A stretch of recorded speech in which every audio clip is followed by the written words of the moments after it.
que é o H2CO3, e esse ácido carbônico, ele ionizou em H+,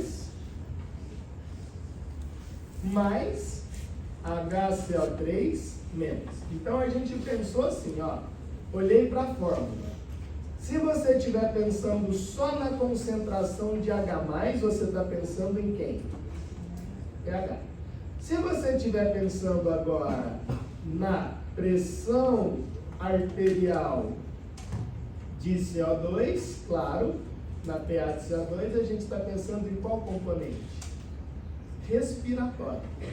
Tá? Então, olhei para a PA de CO2, você está pensando no componente respiratório. O que mais que a gente tem que olhar na fórmula?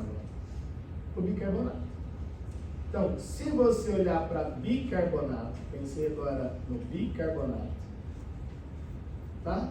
Eu estou pensando em qual componente? Excretor. Então, quando a gente pensar no sistema excretor, vou aumentar aqui como se isso fosse parte do sistema excretor, nós estamos pensando nos rins, ureter, bexiga urinária e uretra. Os nossos rins, eles são formados por unidades filtradoras. E as unidades filtradoras, como é que elas chamam? Néfrons. Então, os nossos néfrons são unidades filtradoras. Quando você pensar no néfron, você está pensando numa estrutura parecida com essa. Tipo, bem mal e porcamente desenhado. Mas só para você ficar... Nossa, ficou muito ruim. Realmente ficou muito ruim, mas está ótimo. Olha aí que beleza. Bem fácil. O que você tem aqui que é bonitinho pra gente? Nossa, mas meus desenhos são cada vez mais bonitos. São maravilhosos. Isso aqui significa cápsula de Bowman, túbulo contorcido proximal, alça de Henle, túbulo contorcido distal, túbulo coletor. Vocês vão ver isso lá na histologia, se já não tiver vendo. Não tá, mas acredite que é isso. O que você vai ter aqui que é importante demais? Claro que você vai ter células sanguíneas, que não nos interessa, mas você vai ter o plasma. E nesse plasma, eu vou colocar aqui algumas bolotinhas que vão representar pra gente íons. Tá bom? Então, essas bolotinhas representam pra gente íons. Então, isso vai ser os nossos íons. Isso é extremamente importante pra gente. Tipo, muito importante. Isso vai definir se a pessoa vai fazer hemodiálise ou não. É nesse nível que a gente está pensando. Tá? Quais são... O que a gente está pensando aqui? Ó? A gente vai pensar numa historinha chamada de onion gap. O que significa esse onion gap?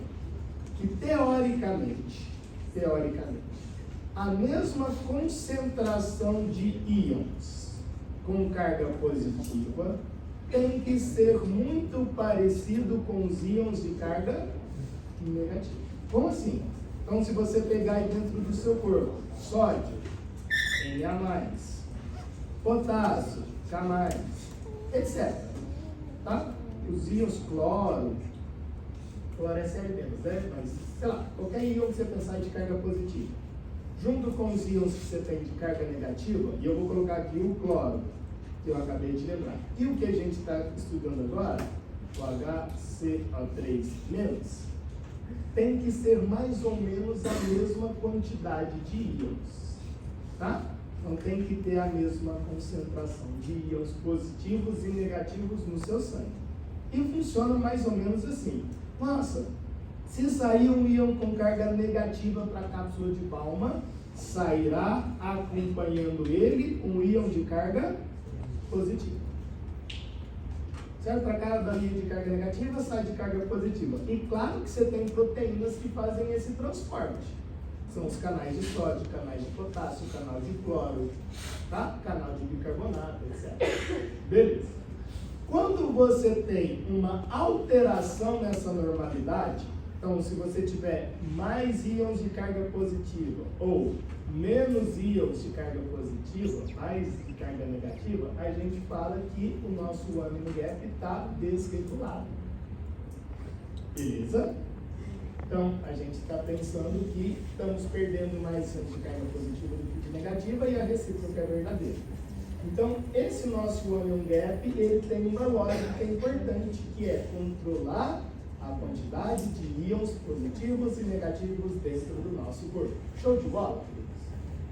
E aí acontece o seguinte, ó, se você lembrar do primeiro período, o que a gente sabe? Por que o nosso ácido carbônico, por que essa molécula que eu estou circulando, ela é considerada uma molécula ácida? Porque ela libera H+. E se você lembrar, o que sobra significa a nossa base conjugada. Então, isso é o ácido. E lá, o bicarbonato é a nossa base conjugada. Por que ele é uma base conjugada? Porque ela pode receber o H+, e volta a ser o ácido. Beleza? Então, perceba que o bicarbonato é a nossa base. Tá? E agora, o que a gente pensa? Olha só.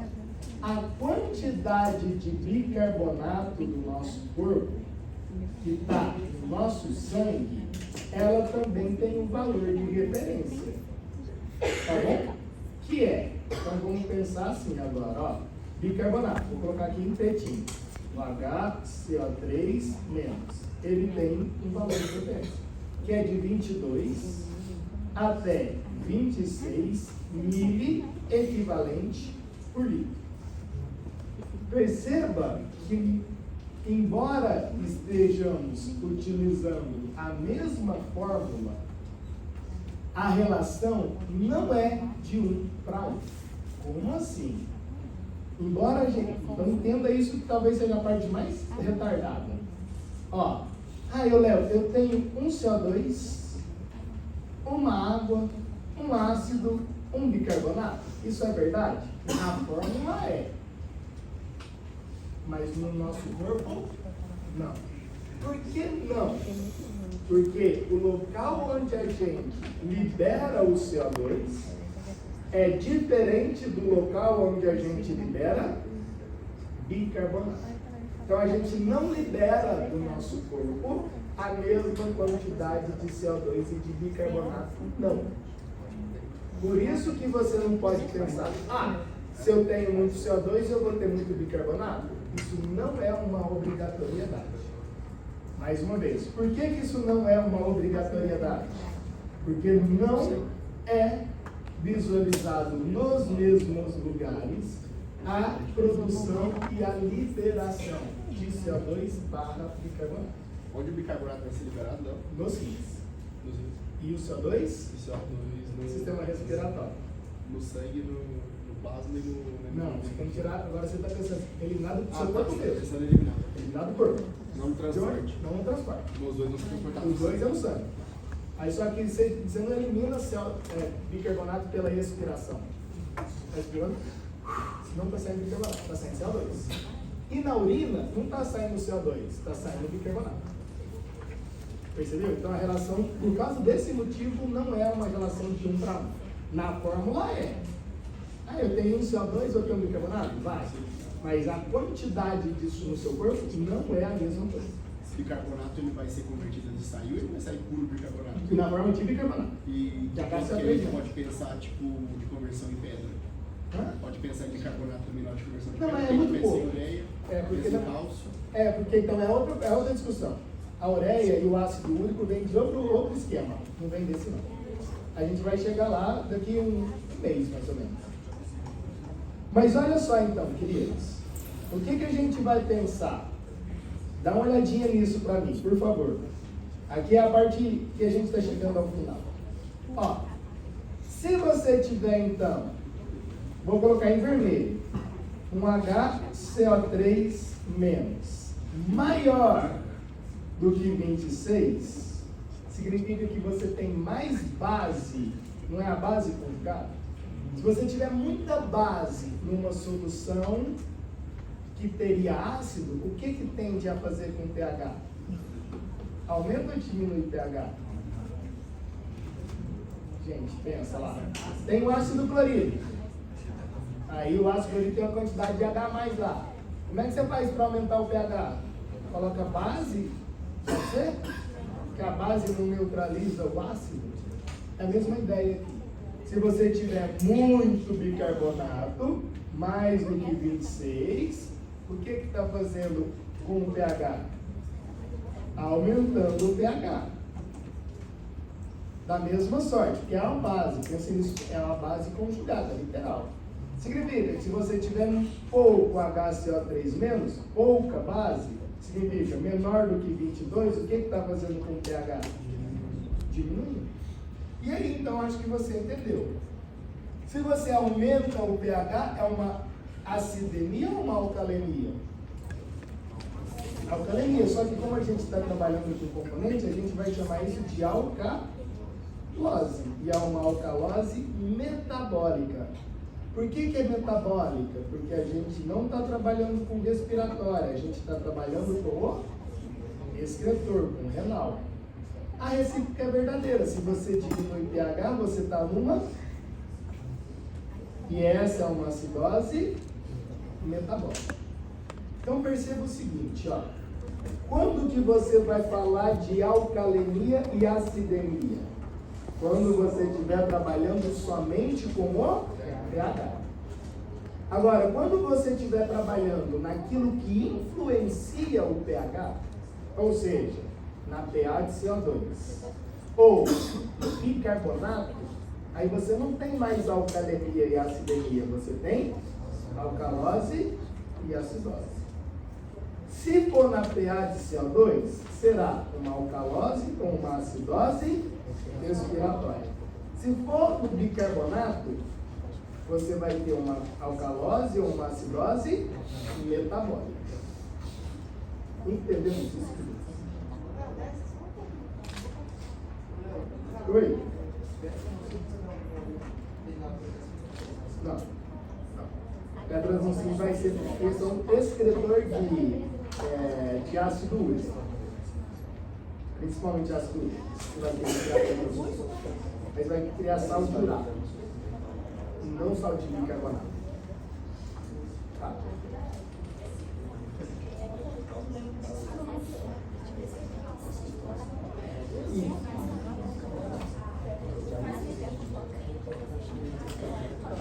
No segundo momento, sim. Porque o que vai acontecer aqui?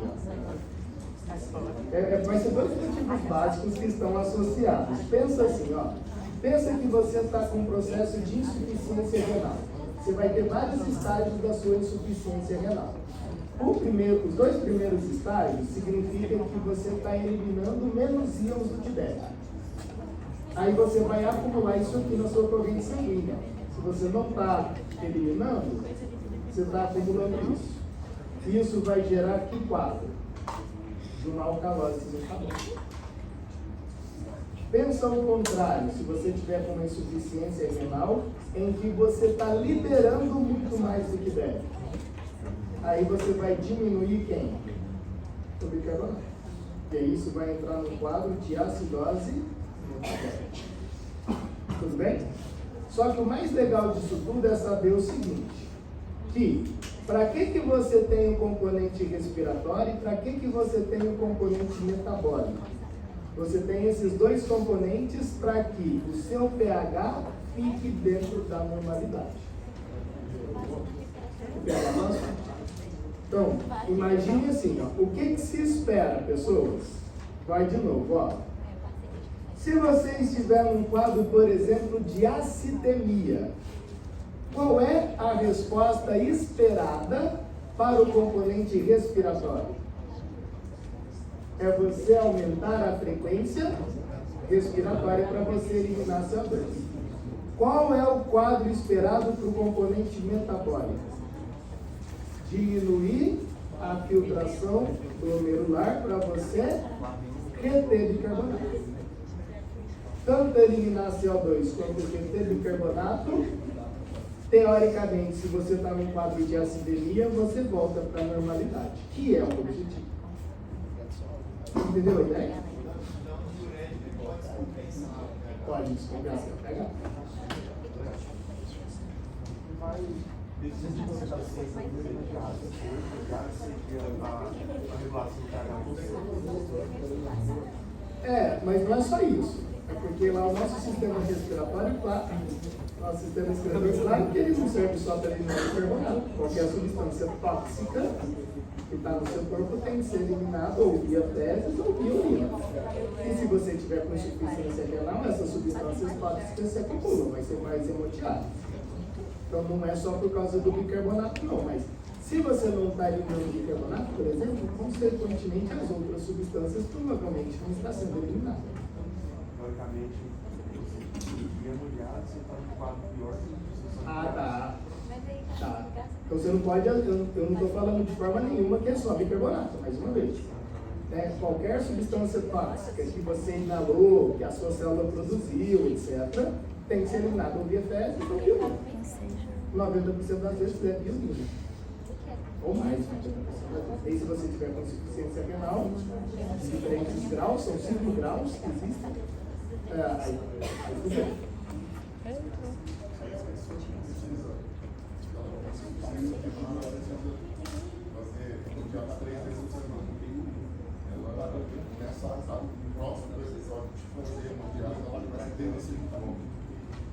Mas tem o quê?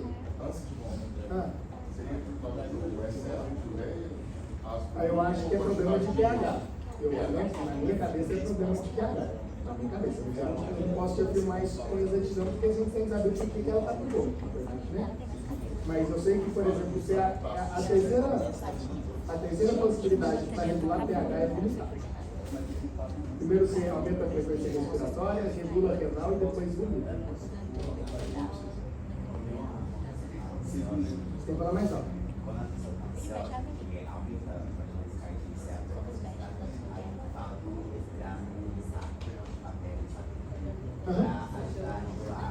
Para regular essa quantidade de CO2 que está saindo do tecido.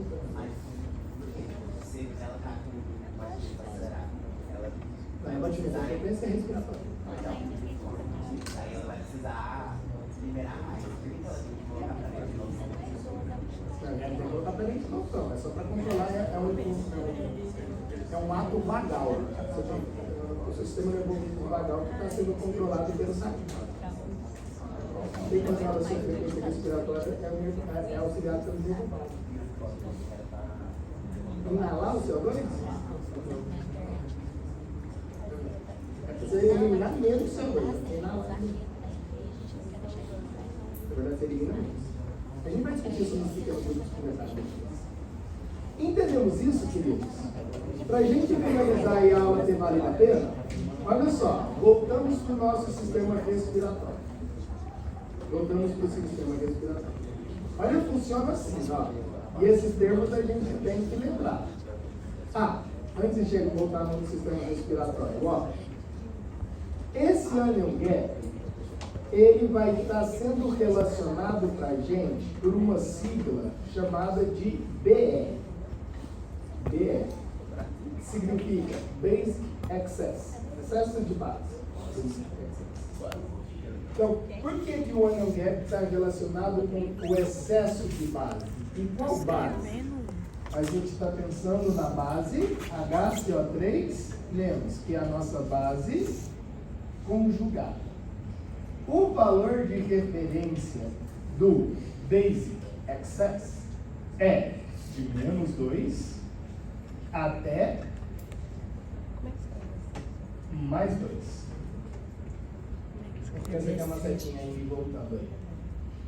Ou seja, o que a gente está pensando? E aí você pode associar sim, com algumas exceções. Você vai associar sim. Quando o paciente ele tiver com alguma patologia aguda, significa que o tempo dessa patologia está entre menos de uma semana até 5 dias, 6 dias de patologia, é classificado como agudo ainda, o Basic Excess vai estar dentro da normalidade.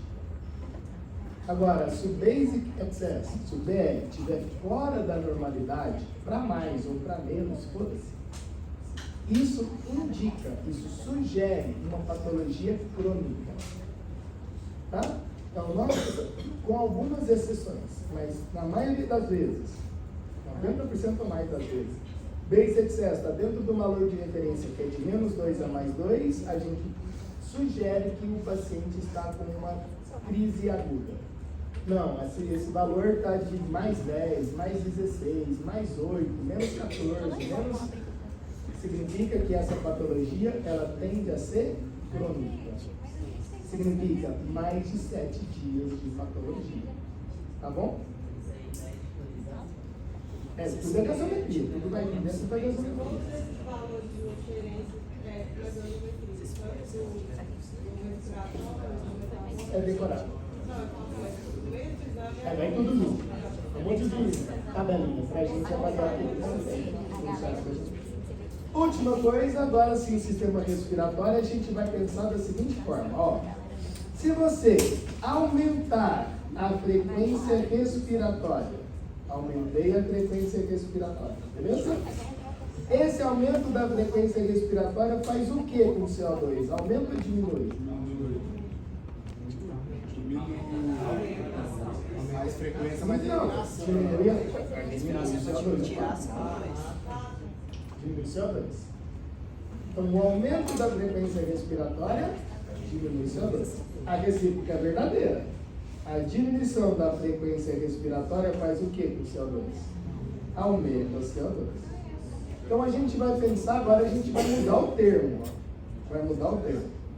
O aumento da frequência respiratória, a gente vai chamar isso de hiperventilação. O de baixo, eu acho que você já sabe o nome, né? O de baixo vai ser como? Hipoventilação. Tudo bem? E aí eu estou pensando o quê? Na frequência respiratória. Ou ele vai hiperventilar ou hipoventilar. Show de bola?